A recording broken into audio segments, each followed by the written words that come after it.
আমি অনুষ্ঠানে আসার আগে কয়েকজন ভাইকে বলতে শুনলাম যে এসব শিবিরের প্রোগ্রামে গেলে ব্রেন ওয়াশ করা হয় এ বিষয়ে আচ্ছা, জটিল জটিল চিন্তা কিভাবে করেন আপনারা?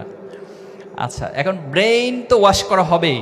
এখন ওয়াশের দুইটা অর্থ, একটা হচ্ছে যে ভালো জিনিস দিয়ে ওয়াশ করা, আর একটা হচ্ছে খারাপ জিনিস দিয়ে ওয়াশ করা।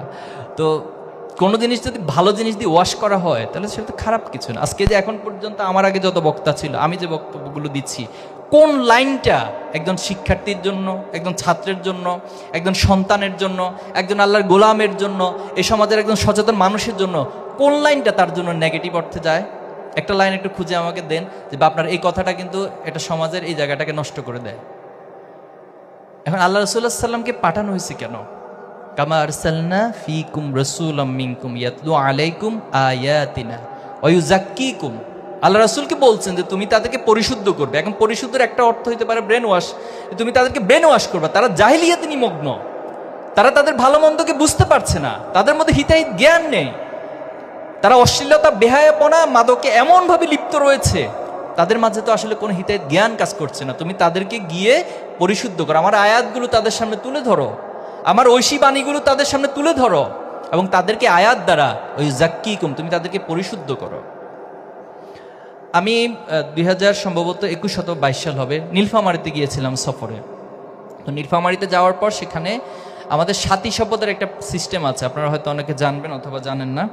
তো এই সাথী শপথের আগে অনেকগুলো বই পড়তে হয়, অনেক কিছু ক্রাইটেরিয়া মেনটেন করতে হয়, এরপরে ফাইনালি ওনাকে সাথী হিসেবে ঘোষণা করা হয়। তো এই সাথী শপথের অনুষ্ঠানে গিয়ে আমি একজনের চেহারা দেখে আমার মাঝে একটু সন্দেহ মনে হলো। চেহারাটা সাধারণত যারা কন্টিনিউয়াসলি মাদকাসক্ত, মাদক গ্রহণ করে, তাদের চেহারাগুলো কিন্তু স্বাভাবিক থাকে না, একটু অস্বাভাবিক হয়ে যায়। তো তখন আমি জেলা সভাপতি ভাইকে বললাম যে ভাই, আপনারা কি জেনে বুঝে ওনাকে এখানে নিয়ে আসছেন? তো বলো যে জি ভাই, আমরা জেনে বুঝে নিয়ে এসেছি, এবং এই ভাইটা একটা সময় মাদকাসক্ত ছিল। আমাদের কিছু ভাই ওনাকে অনেক দিন ধরে ওনাকে বুঝিয়ে, ওনাকে আস্তে আস্তে করে করে এখন আলহামদুলিল্লাহ উনি মাদক থেকে সম্পূর্ণ মুক্ত, এবং ওনাকে খুব ভালোভাবে ওনার চরিত্র গঠন থেকে শুরু করে সব কিছুর মধ্যে একটা বড় পরিবর্তন এসেছে। পরবর্তীতে আমি ওনার কন্ট্যাক্ট নিলাম এবং একটা পর্যায়ে ওনাকে সাথী হিসেবেও শপথ পড়ালাম। বিশ্বাস করবেন, সাথী শপথ দেওয়ার পর সেখানে যারা উপস্থিত ছিল সবচেয়ে বেশি ইমোশনাল এবং কান্নাকাটি করছে ওই ভাইটা। তো এই যে একটা প্রক্রিয়ার মধ্য দিয়ে ছাত্র শিবির একজন মাদকাসক্তকেও পুরোপুরিভাবে মাদক থেকে বাঁচিয়ে নিয়ে আসতে পারে।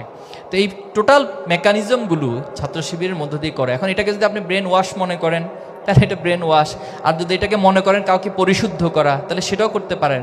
আবার যদি মনে করতে পারেন যে এটার মধ্য দিয়ে একজনকে তার ব্যক্তিগত